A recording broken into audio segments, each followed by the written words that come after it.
feel about people? How do I feel about people? Love people. Mm-hmm. I think they're misunderstood and just need to be given a chance. And I think most people don't know how to do that. Mm-hmm. I think in every heart lies the ability to be good and bad, and we seem to focus more on the bad side of people than the good. And I think my role and hope is that we look at people and teach them how to look at the right side and love them through what's wrong and get to the core of what's wrong, and that's that they need a Savior. And that Savior can change their life. That Savior can change who they are and why they are the way they are. So, that's my answer. Oh, I told you I don't like this part. Go ahead. Well, tell me more about that. Tell you more about people. People. People. I know you love people because you care about them. And you care about what their life is like, and you're out there to... Well, growing up, mm-hmm. being abused in many ways, mm-hmm. I learned that most of the time in life that people are acting out in a negative way mm-hmm. because they're trying to cover up the pain of the past. Mm-hmm. And if you can love people enough in their worst state, they'll open up to you and allow you to see what really is wrong and give you the opportunity to help them fix it. Not too many people want to love people when they're bad or when they've made mistakes or when they've had shortcomings. It's easy to love people that are lovable. But my answer is the people that deserve the love least are the ones that need it the most. The people that really don't deserve it are the ones that we really do need to love and show the love of the Father to. And as a result, then they change, hopefully? Hopefully. Some do. Quite a bit do. Most mm-hmm. do.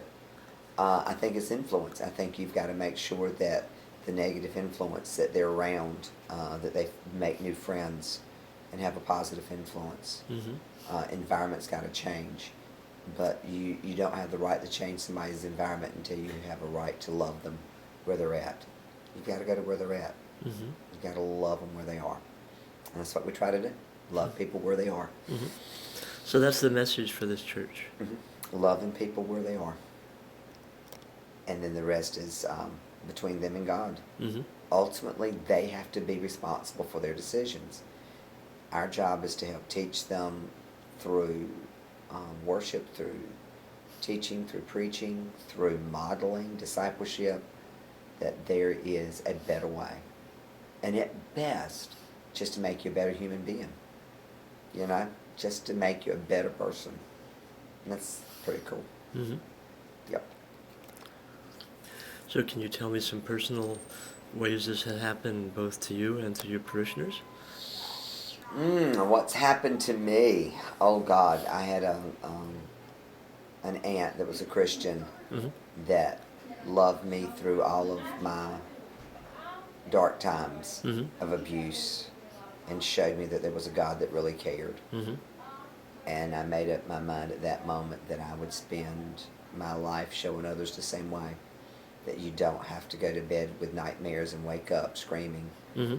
That you can call on this wonderful Jesus to help you out. Mm-hmm. And he does, every time. Mm-hmm. And he does. And so that's, again, some of the examples of people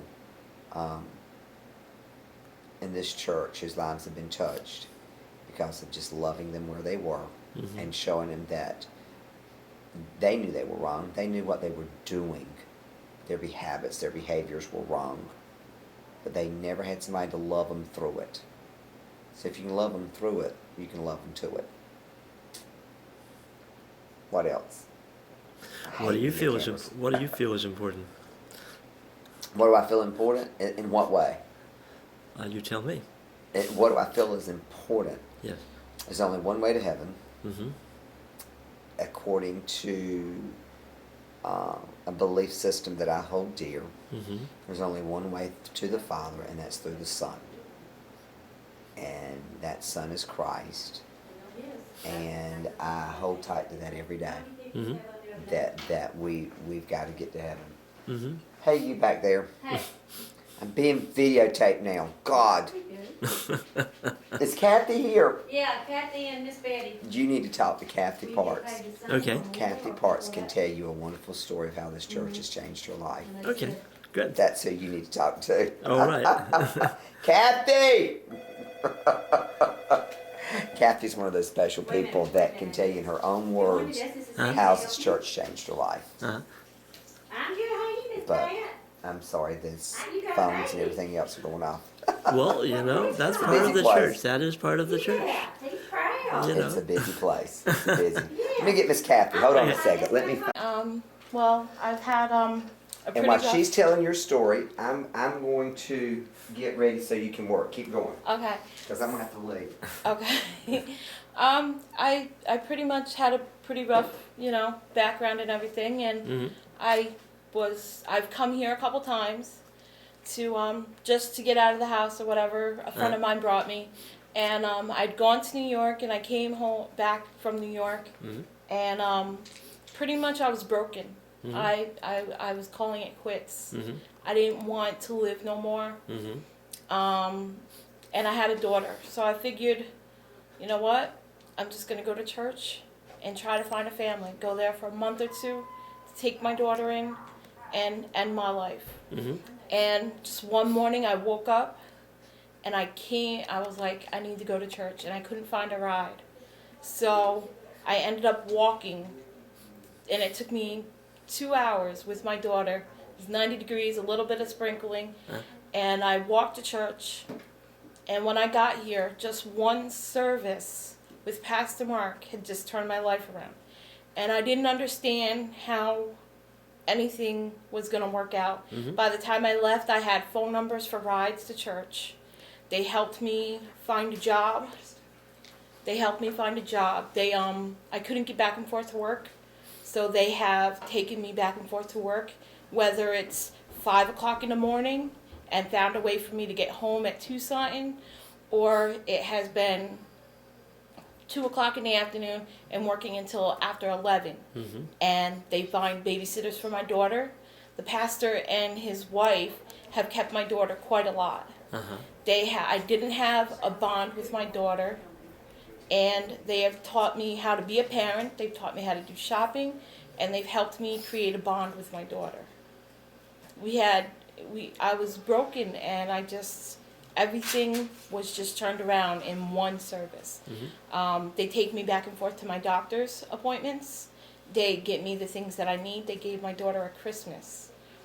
There's just so much that they have done for me, just in general. It's just, now with the surgery, they come and see me. They bring me food. They help me out. They bring me the things that I need. And it's just... So they're part of a family. Yeah, they're my family. I didn't have a family. Well, I have a family. Just they were never really like that. And these people are my family. Mm-hmm. When I say family, this is who I'm talking about. I'm not talking about my biological family. Mm-hmm. They're from... Pastor Marc has been a friend, has been a father, has been a brother. And Miss Denise, his wife, has been just as much to me. And it's just, the love from everybody here is overwhelming and scary. It's just never something the way these people are. It's never been, I've never seen it, and it just fills me up. Mm-hmm. And just the fact that they brought God into my life. And it's, I never knew so much. And I was always in dark, and now it's just full of light, and it keeps getting brighter and brighter the more I learn about God, Mm-hmm. and the more I spend with these people. So that's about it. I mean, they just, every time something new comes up, they just never cease to amaze me to figure out how to go through it. Mm.